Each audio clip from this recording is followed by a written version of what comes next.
a good week before Cinco de Mayo. Good day because God gave it to you. Don't mess it up. Don't not use it. And let's see if the Lakers really want to be champions. Okay, I said it. I wasn't supposed to create that enemy out there, you Laker haters. But yeah, I tell you what, you're just as welcome to life as I am. And I'll tell you, I also have a backup. I'm cheering for the Clippers, and I'm cheering for the Warriors because they're California. And I say that because you guys wish you were here. If you're not, that's okay. You have a couple of more days that you can fly here without your real ID. So go on and put it together, get that airplane ticket, come to California. It's the greatest place on the planet that is on the planet. Short of going to heaven, and everybody wants to go there, but nobody wants to pay that ticket price. You know, it's a big thing. This is Daima Day. I want to congratulate my friends, relatives, and children, and everybody who acknowledges the greatness of our lives and the people that we've known in the past and the people that we're going to meet in the future. I've got a heroine here for you that you cannot accept. Well, you can't be sad despite the things that the world is doing when you find that there are young geniuses around you who care enough about themselves to become excellent. And then you're also blessed to know that there are parents out there who care enough about themselves and their legacy to love their children enough to push them to go forward. And we have a great example of that today that you'll get a chance to meet and talk about. And you may be able to catch that on my Facebook. But I'll tell you, you folks that are on Facebook, you can come see us at kcaaradio.com, and you'll get a chance to not only see that beautiful young lady, but her handsome dad, and also get a chance to see the mood master, Anthony Garcia. He's been practicing and doing all of the great things that it takes to continue to be great. Once again, welcome to Empire Talks Back. I'm Wallace Allen, here on the case for truth and justice with the right information to help improve the situation. The Empire Talks Back is brought to you by WSSnews.com and the Improve Association. That's because we can all improve. Some special announcements. We've got two art episodes that we want to talk about. During the announcements, we're going to play something that hopefully, can you get those jazz junkies up so we can get an idea of what we're talking about here with the jazz junkies, because they are playing today at Noah's Restaurant here in the city of San Bernardino.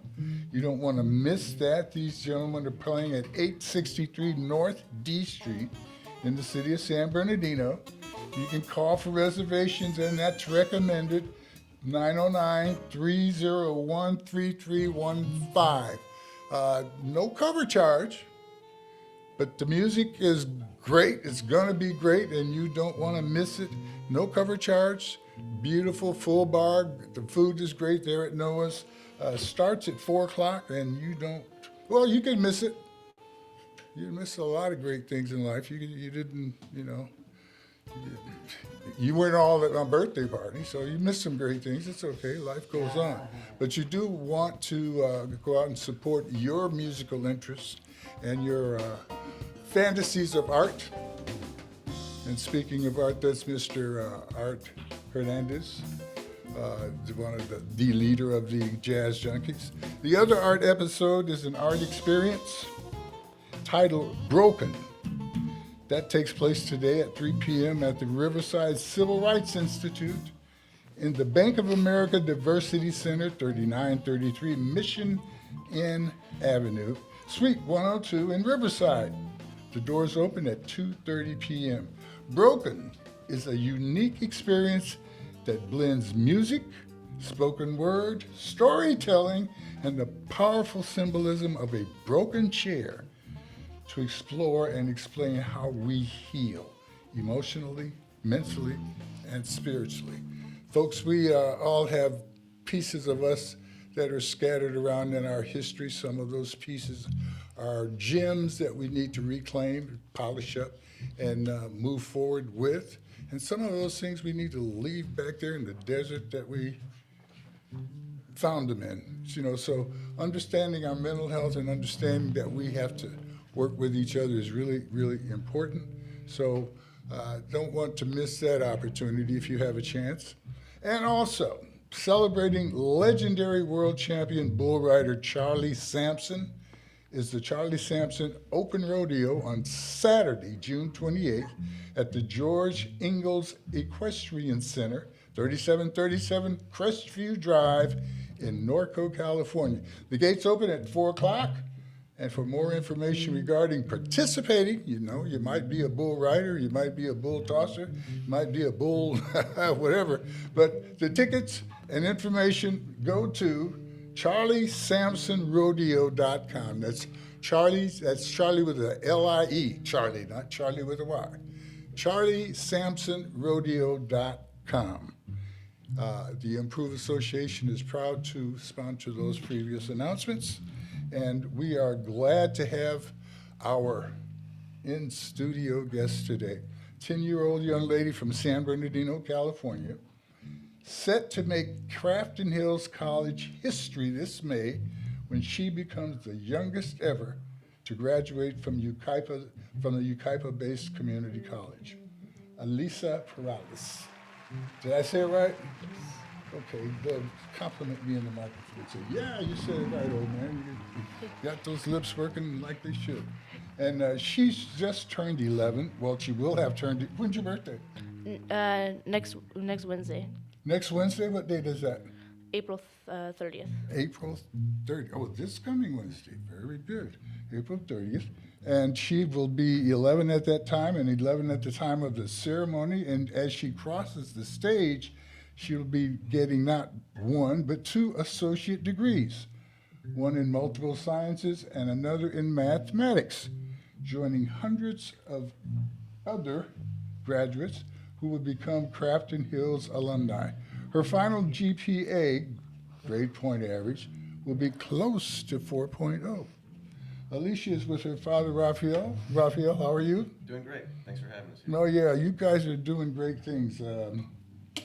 Alicia, some of the people that will graduate with you, some of those people will say, hey, great, I'm all finished with my education, and they'll be heading off in their directions, and good luck and all of those great things to them. How about your education? Are you going to be through as you finish this, or what are you going to be doing? Well, after A I little closer to the microphone, because part of your future may be to be a radio, TV announcer, podcast deliverer, something like that. But you got a great voice. Let's share it. so when I graduate, I plan on transferring to Stanford or maybe possibly UC Irvine. I got accepted there, and also UC Riverside. So Yeah. say that again. Stanford Yeah. or Riverside UC Yes. or Or possibly closer school. UC Irvine. If I don't get accepted to Stanford, I hope that well, actually, probably UC Irvine. That's where I'll go. That's probably the best place to go. And then probably after that, I will plan on working at SpaceX, like Elon Musk's company, or a startup company with my dad, or But we'll talk about your financial future as we get further involved here. But I'm wanting to point out to people that you're not quite satisfied with graduating from Crafton Hills. You were inspired still, and you want to keep on learning, right? yeah. Yeah, that's a good deal. Now, got some questions here. You were 8 years old when you began your studies at Crafton Hills Community College. Well, what was that like for you when you first stepped on that campus? How did you make that transition? How did it feel to you? I know how it felt. Well, I don't know for sure how it felt to your dad, but I imagine he was able to see his shoes, but walking around with his chest all swollen up and with pride and everything. I don't know if he even knew he had on shoes for a while there, but go on. How was it for you when you first got to Crafton Hills? Well, when I first went to class, I saw like many people. Like normally, like I'm used to just me and my dad sitting at the desk, but there was like 20, 25 people there, and they're way older than me. So it was a little different for me to actually go to a public school as well, because I just stayed at home. I was homeschooled my whole life, but they accepted me as like a normal student. They still talked to me, made friends there, and it was actually not so bad as I thought it would be. Okay, so you were able to make friends with I guess, did you get some, I guess, artificial or substitute aunts and uncles? How did those relationships kind of develop at the school there? Well, I Did you kind go and beat people up and with video games and outsmart them in class and get them to follow you around like that? Or how did it work out? well, I pretty much just met people in class, just like talking or something, or like they've talked to me and say like, "Hey, are you actually a student here?" And I say yes, I am, and then they're Hmm. just like, we just keep talking and talking for a couple minutes. That's how I kind of meet new friends. And sometimes, like I've met quite a few at the tutoring center too. I normally get help there when I need to work on something. Like they've helped me for many years, and like it's kind of just like on and on. Just keep making new friends, new friends, new friends. This is kind of constant. Very good, very good. Do you have anything from one of your class experiences that you remember where people all of a sudden said, "Wow, yeah, she really belongs in here"? Lots, like probably hundreds. Like there's it's just like I remember this one time where like we just ended class and I was walking out. I was just like, "Oh, excuse me, um, are you a student here?" And it's just like, "Yes." They're like, "How old are you?" I'm just like, "I'm 8," because that's when I just started. And they're just like, "Sorry, what?" They're like, "What?" And they're Very. pretty shocked and a little confused in their face a little bit. And I was just like, "Yep, it's not a lot. It's not a joke." They're like, "Wow, you're so smart," or whatever. It's just like, Very good. And you are not large, you're not a small person, but you're for your age, but you're not a, tall. yeah. You play sports? Yes, I play soccer at AYSO in Redlands. Are you good? Yeah, I would say so. You you must She's not very have good. decided that you want to be a soccer player, because if you've decided you wanted to play professional soccer or something at this point, you'd be saying, "Yeah, I'm pretty good. I'm great." I think you probably use it for exercise more than just. It's probably one of the things you do to let other people know that they're able to keep up with you a little bit, huh? Yeah. Do you kind of slack off when you play soccer to let people, or how do you do it? Well, it's like I think I started about like 2 or 3 or two and a half, three, about 3 years old. And I kind of like kept it up. Like I've I've had never some seen her time. take it easy on anybody. She doesn't take it easy. No, she goes in there and scores 10 goals in some games. She's really good. She's being very humble right now. Very but, good. yeah, she's very good. Raphael, how did you decide that Crafton Hills was going to be the spot for her to go? We toured Valley College here in San Bernardino. We also toured Crafton. We've been to RCC, but that was a bit of a drive. But uh, I'd say that after going to Crafton, we just got a feel for the student body, and I don't really know how to put it into words. We just felt like she had a better fit there. My son went there, and I think maybe he had some kind of familial, connection in some way. But we have had no regrets at all. Crafton's been a wonderful school. This is your little girl, Yep. and going to a college with older students and adults to some degree. Um, and I'm a father, 2 daughters. How many daughters? Do you have brothers and sisters? Yeah, I have 2 brothers, 1 sister. 2 brothers, 1 brother, and 2 sisters. No, 2 brothers and No, 1 sister. 2 brothers, 1 sister. Yeah. 2 brothers and 1 sister. Okay. Uh, most fathers, don't want their 16-year-old daughter to go to, to go hang out with 16, 17-year-old kids. I hear So, so Raphael, what made you really comfortable with her going to college and being around older people like this? This is it's really we smile and we laugh, but we also know that there's a lot of danger involved in that. Absolutely. I'd say the one comfort that I had was probably that I was going to be there. I didn't just drop her off and take off. I was there, so when she was in class, I was nearby always. So if she were in class, I would be over in, let's say, the STEM center or in the admin building, just hanging out, doing a little work on the laptop or something. So I was always nearby, and we got radios. So when she needs to get a hold of me, she can just get a hold of me at a push of a button, and I'm Faster than and a I'm telephone. Faster than a telephone, Very yeah. good, very good, very good. While you were hanging around the school, when I say hanging around, monitoring and things of that sort, were there any special concerns that you ever noticed or had to investigate or feel kind of shaky about during her time there at Craft and Hills? Nothing worth really mentioning.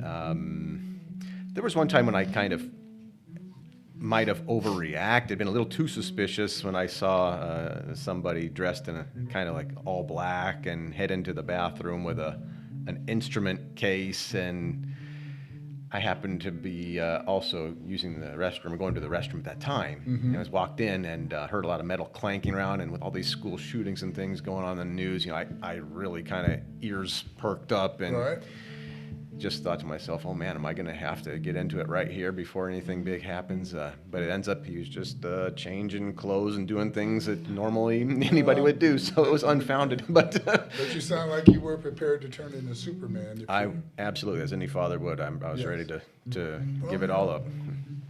That's part of the deal. And one of the things that I'd like to ask you is, like I said, I'm a father, and I've had the most beautiful, the smartest, the most inspiring, wonderful children in the world. Like most parents, we think our kids are just super duper. They all are. But at a certain point with your child, with Elisa, you actually saw something going on that made you say, hey, there's something even special about the specialness of my child. What were some of the things that you noticed about her that made you, I see that one of the quotes in the press release from Michelle Riggs is that by the time she was 1 year old, she had learned her ABCs and 1, 2, 3s and was beyond that.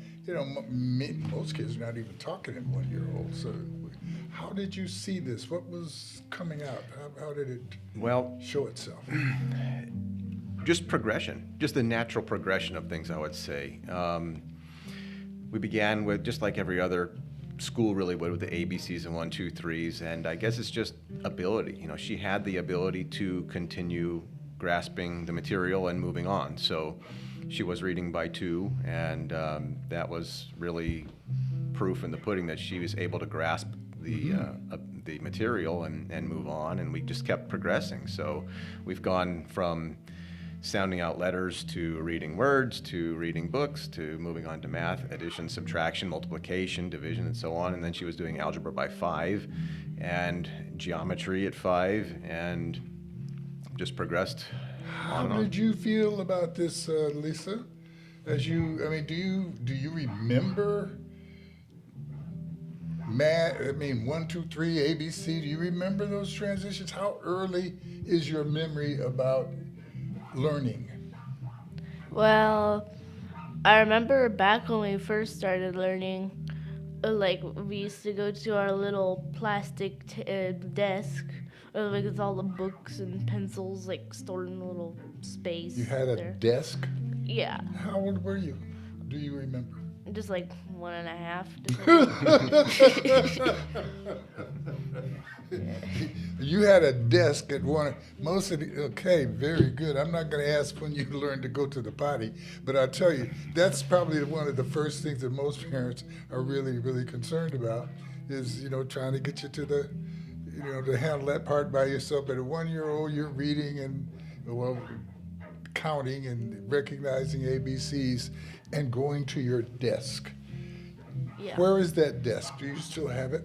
We don't have the desk anymore. We sold it to a family who needed it more than we did at a certain point, so they got Yes. to take over. Very good. My And goodness. it was we blocked off the front door. It was like near the front door, just like kind of pushed off towards the side, and we used the kitchen door instead. But that's where we always studied, right there in that main area right there. Very good. Now, your brothers and sister, are they older or younger? Or how does that go? They're way older. One of them's like 30 something, and like they're still like older than me. Like they're moved out of the house and everything. Ah, okay. So you are the youngest. Yes. So this is your baby girl. That's right. Very good. Now you are a single parent. Yes. Um, How did I make it all work? yeah. Yeah. Yeah. Thank you for that question. It isn't easy. It has not been easy. I have spent down savings. I have. I inherited from the passing of my parents, 2010 and 2012. I inherited a small amount of money, modest amount of money, and a home that was paid off. So that was really the key to us being able to launch Elisa to the heights where she is now. So with having the little money that I had invested into real estate, that little income that I had and a home to live in has allowed us to keep one nostril above water, as I like to say, along the way for the last 10 years. We One have, nostril with a straw, and you were able to stay above water. Yeah. But then the word that my mother uses all the time comes to mind, and that's the LOVE, four-letter word that makes everything worth that. it love as water, kind of to raise these little saplings into sequoias, is really the only Saplings way. into sequoias. Let's not pass over that too quickly. Saplings into sequoias. That's vision. That's you homeschooled Elisa. What are your qualifications for homeschooling? How did you decide to, once you got going on, I guess you knew that sending her to school would be like sending her back in time. That's true. What are your qualifications for that? What made you make that decision? And praise the Lord for your ability to follow through because of an inheritance and having a house, et cetera, et cetera. But the main Yes. thing that you had was a decision to stand by your child and bring her as far as you could, as quick as she wanted to go. Yeah, I do like to emphasize that it's a multi-generational effort. The effort that my parents put into paying off a home and leaving a little something for my brother and me allowed me to take the steps that I did to use that money in a way that would allow Elisa, my child, to excel. So I think that sometimes people lose track of the vision of your children, your children's children, and so on and so forth.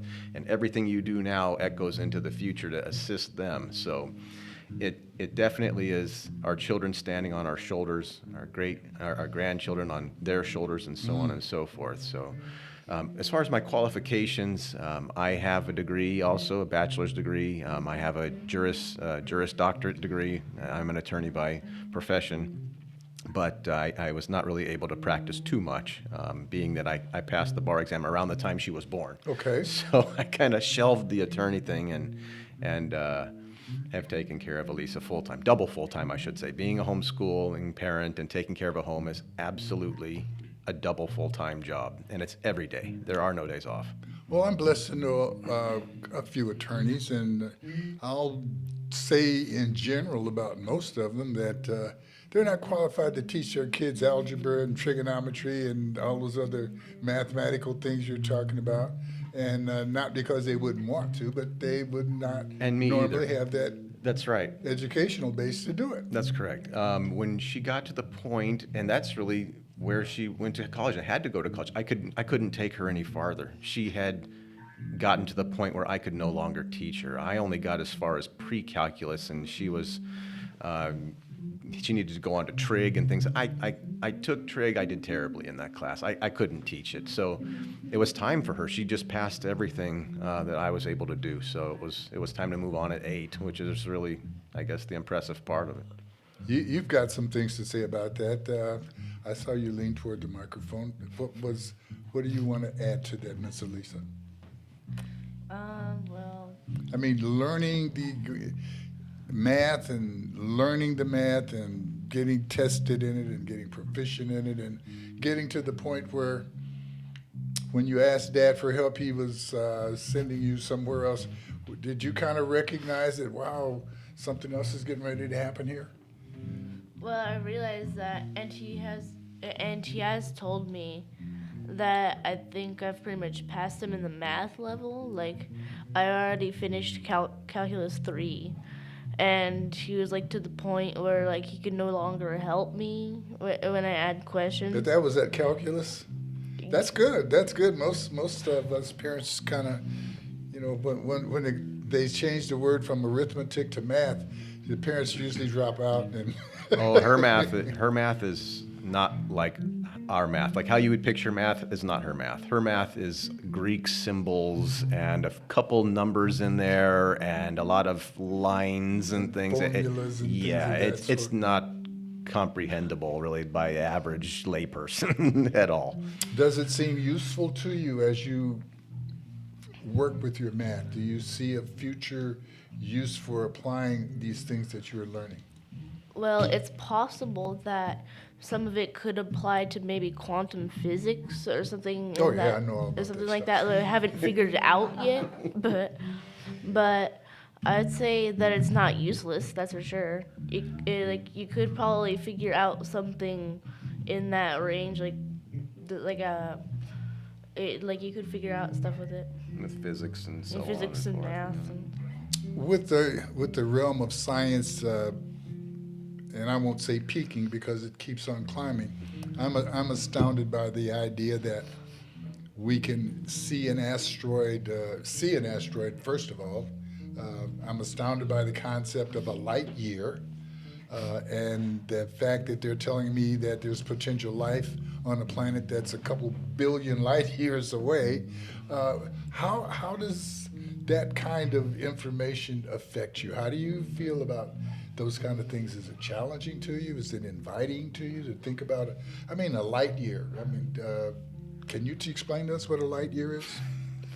oh, well, I haven't really gotten to that type of learning yet. You know but- how fast light travels from, I think, the sun to Earth? I think they say it's about 8 minutes or 8 something minutes, like that. yeah. And it's what, like 93 million miles from Earth to the sun? Roughly, yeah. Yeah, so the light that takes 8 minutes to get here, now we're talking about how far does light go in a year? Light, the speed of light, how far can that go in a year? Very Like far. 4 trillion miles or something like that. And yeah. now you're going to tell me about a billion, which, first of all, what's a billion? Well, that's money. If we count money, we will never get to it. We couldn't count to it by ones. If we started today, we would not be able to finish counting to a billion. So now we're talking about billions of light years away in the world of science with a telescope sound system that acknowledges that existence. I'm glad to find that there's something that you are still challenged by and able to say, "Well, I'm not sure." That's pretty good. I'm sitting here talking to a genius, and I'm actually on the same level in a couple of areas here, and I might be. Eric, what do you think about this? Man, it's definitely genius. And the whole time you guys were talking about math, I was thinking, I graduated high school doing business math, basic stuff. I think college was like geometry was the furthest I got. So very humbled, very humbled. My daughters are older.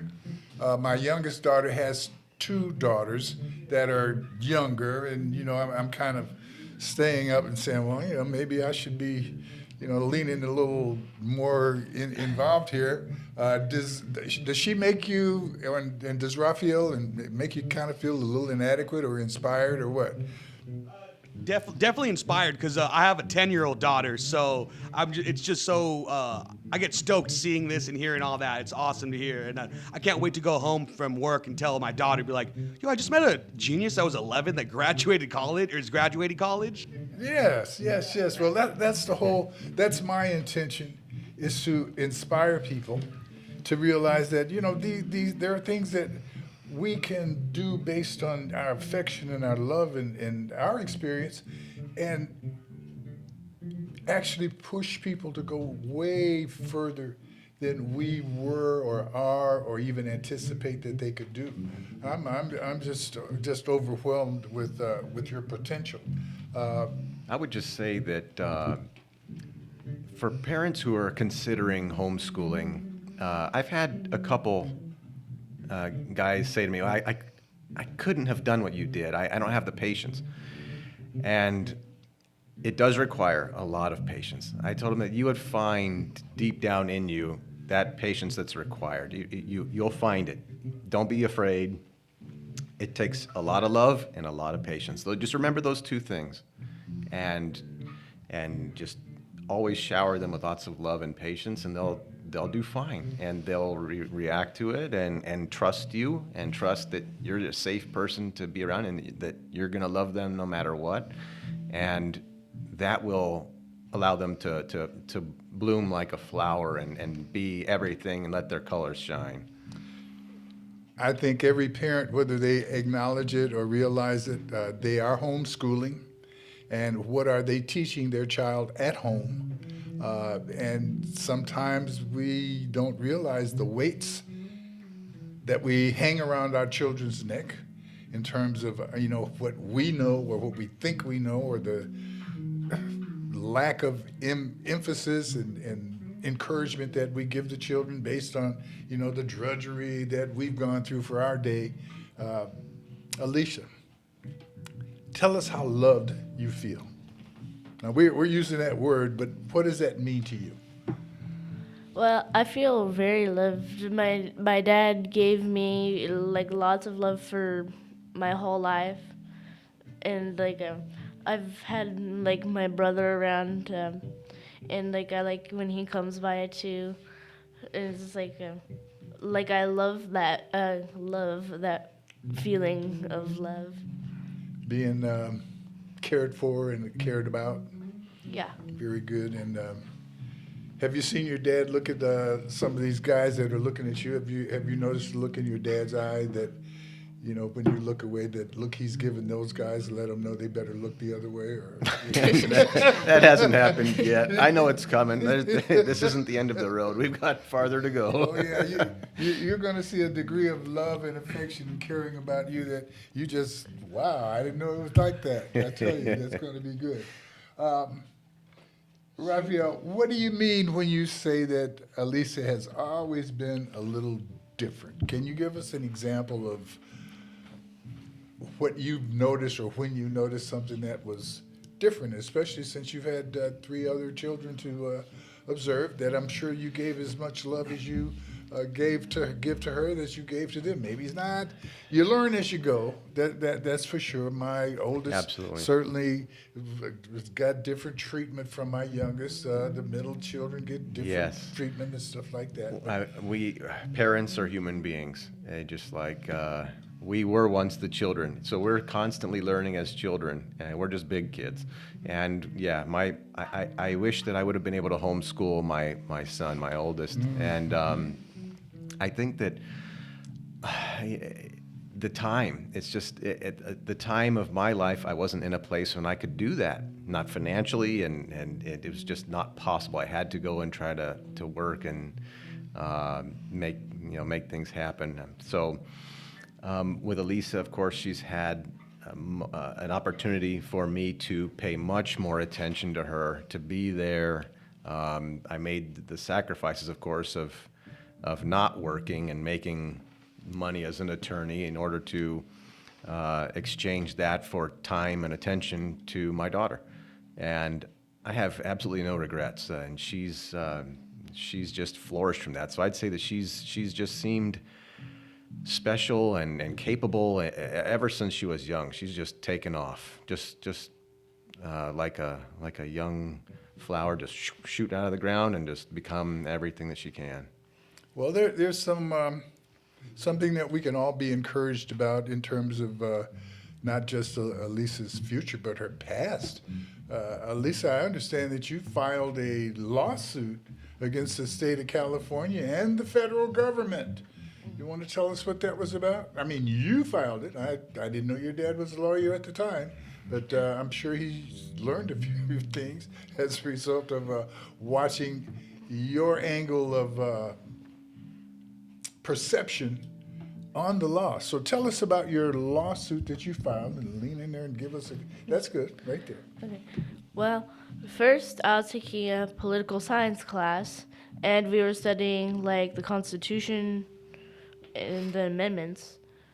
And since I'm a kid, I'm more interested into looking and researching, finding out what's going on. And I was looking at the Constitution, and I was just like, wait a minute.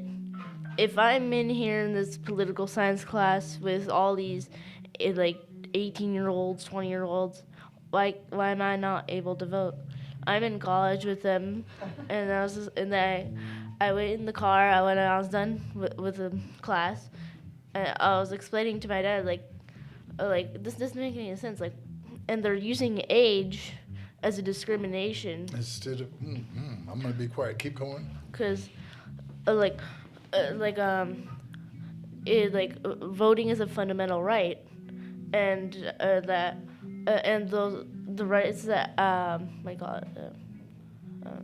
give me a second. Well, yeah, you were saying that the age, they were discriminating and require age, and I think you were making the comparison that I'm not that age, but my information that I carry and the knowledge that I have should qualify me to do what the others in this college that I'm intellectually equal to, I should be able to do the same things that they can, and I should be able to vote. Should voting be based on age or people's ability to be informed and participate? Let me ask you that. What do you think about it? Oh, okay, well, laws have to go. Laws that affect those rights have to go through strict scrutiny. And this is getting technical now, and the technical on the law. Yeah, by the court, and using age, which is 18, in order to vote, it does not pass strict scrutiny. I also mentioned in my lawsuit that there's many other ways, like maybe you can have a high school diploma, graduated from college, or graduated from high school, maybe even. And I gave them some options, and they said when we went to court, they said it's good enough throughout the case. But I think that maybe many years from now, I will be proven right, and my dad thinks that too, and I do too. Yeah. So if you're old enough to figure it out and answer questions and pass a college exam, that might qualify you. But it's very interesting that you're interested in that and concerned about that, because there's the law of, our law of the land seems to depend on people voting and participating. And have you had time? Are you interested in history and the Constitution and things of that sort? Is there a chance you and Dad may, create your own law group here? I don't think so. That's not really the direction I'm going. Okay. But it's interesting stuff to me, though. Like if I ever was wanted to look, I couldn't remember some part of history, whatever, I'd look on the internet, see what it is again if I've forgotten. But I'm more into computer science, AI, stuff. That's kind of my direction. It was interesting to me that she just happened to be skipping through, legal land and at 8 years old, and not really interested in the law, but happened to discover along the way that the 26th Amendment to the Constitution is unconstitutional. It was just shocking to me. I went through law school. I studied the different levels of scrutiny that the court applies to these different fundamental rights and different rights, and so on. And I had never even heard that argument that she brought up. And when she explained it to me in the car, I thought about it and just said, oh my God, I think you're right. Like, I think you've stumbled on something here that nobody's really thought about. Maybe they didn't even care. I think it's just because you're affected that you found this. It affected you, so you pointed it out, and everybody else now that's looking at it as adults going, wow, that actually is probably true. And I guess the reality of life, as we get used to things, as we get conditioned by things that are around us, we stop noticing some of the issues that are really conflictuous with what they say it's going to be. And I think in this time that we're living in now, we need for people to be able to parse those words and separate what's said and what's being done and what's really important to us as individuals and what's important to us as people and how we make those things happen. Yeah, she's doing her part. Yeah, it's critical. It's critical that we learn how to think critically and with logic.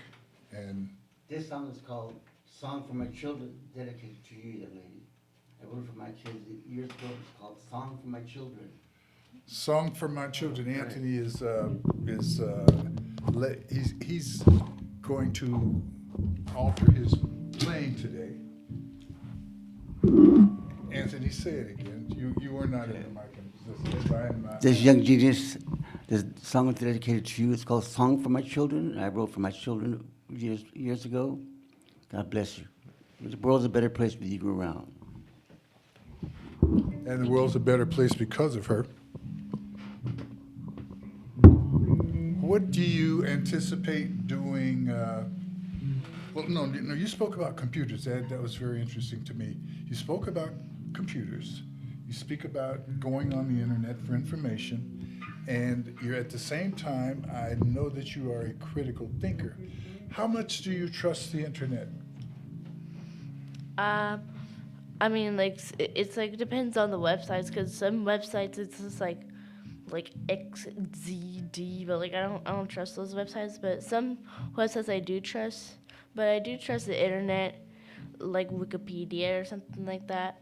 And also I research in books sometimes, like I look back in my old textbooks and stuff like that.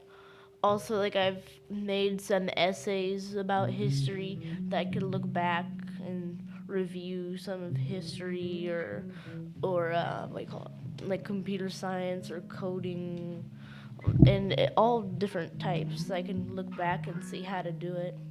So you realize that it's an information source, and like most information, the difference between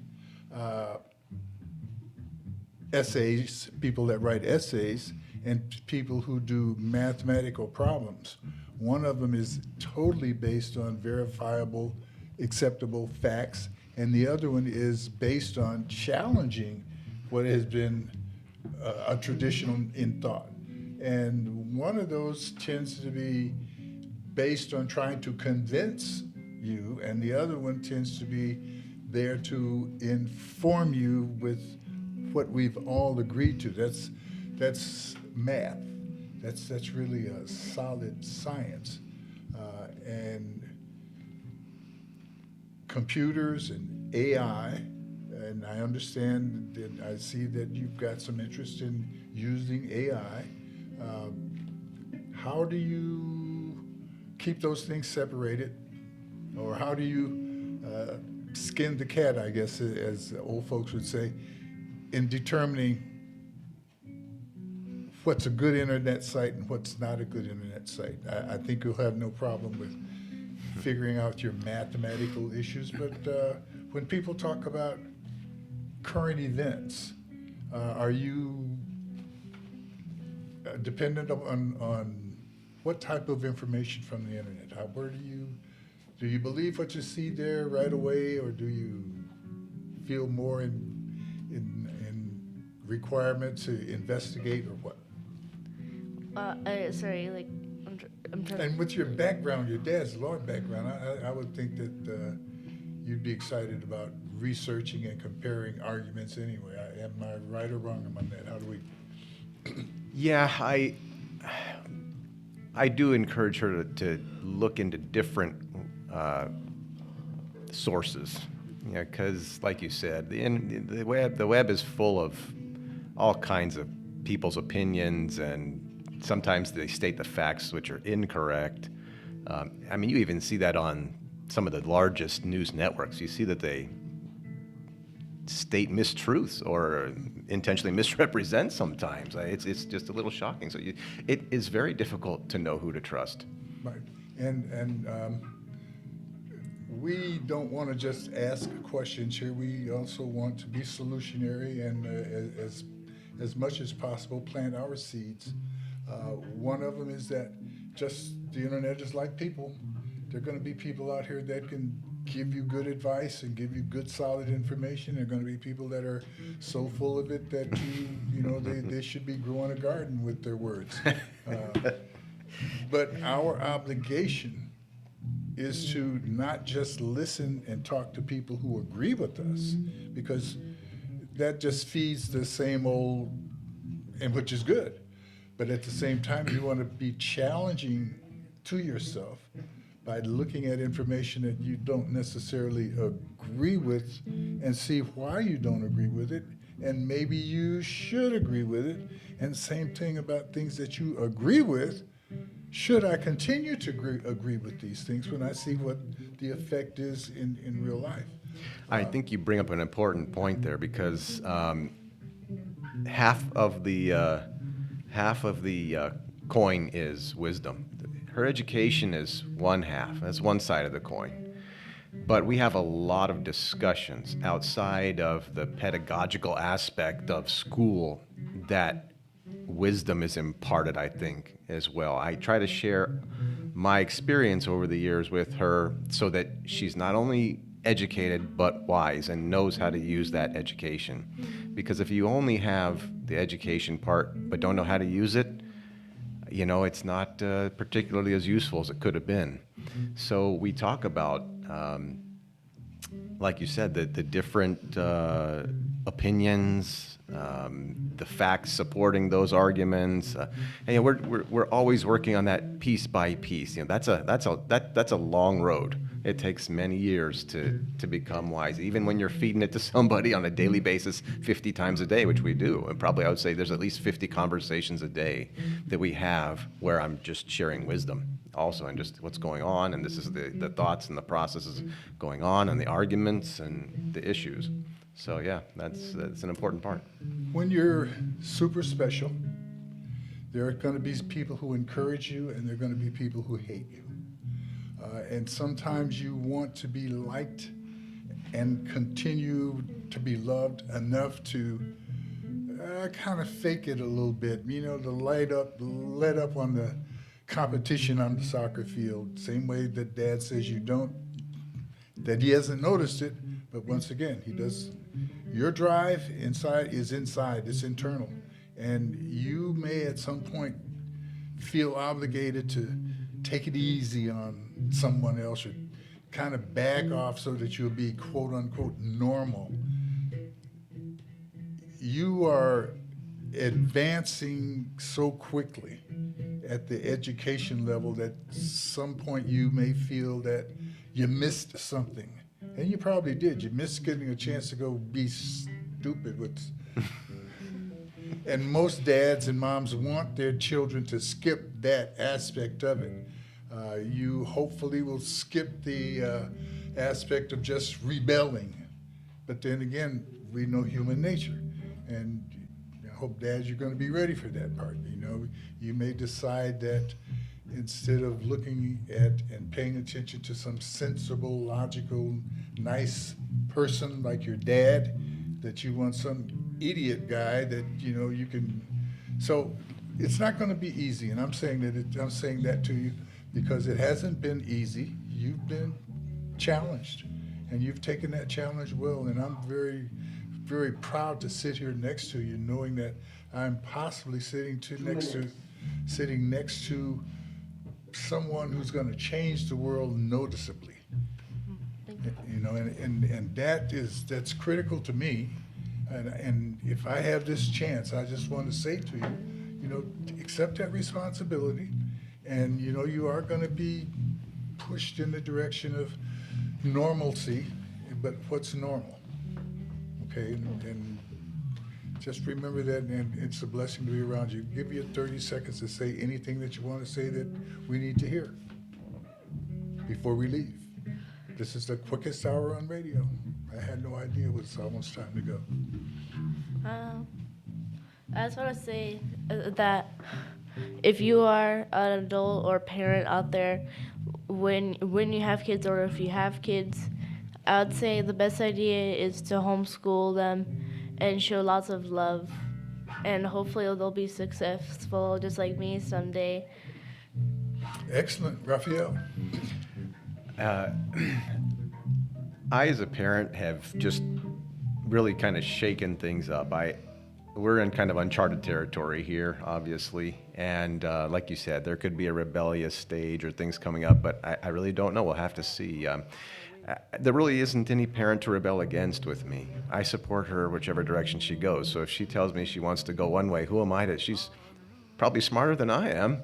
So you know, we'll see if the wisdom is there too, like I've taught her. You know, if she says she wants to go out into space, I'm going to stand to the side. I mean, I'm letting her lead, and I'm just there to support her in whichever direction she goes, because I have faith that she'll be guided by her own self and her intellect. She's going to use what tools she has, I guess is what I'm trying to say. Having to do the faith, best. that's what it's all about. You plant the seeds, you prepared the ground, you planted the seeds, you've maintained your attention to it. We'll all get an opportunity to see what's going to happen to the world as a result of Miss Alicia Perales. And I'm looking forward to it. You should too. God is great. I'm extremely grateful for this time we've had today. Thank you guys for hanging in with us. Thank you for having us. And I know you guys would have liked to made some conversation and ask some questions. I hope I asked enough for you, but I'm sure your curiosity, like mine, has not been sated, and that we are wishing you well, Miss Alicia. Very good. Thank All you. right, this is Empire Talks Back. Wallace Allen on the case for truth and justice. See you next week under two circumstances. One, if the good Lord's willing. Two, if the creek don't rise. NBC News on KCAA Loma Linda is sponsored by Teamsters Local 1932, protecting the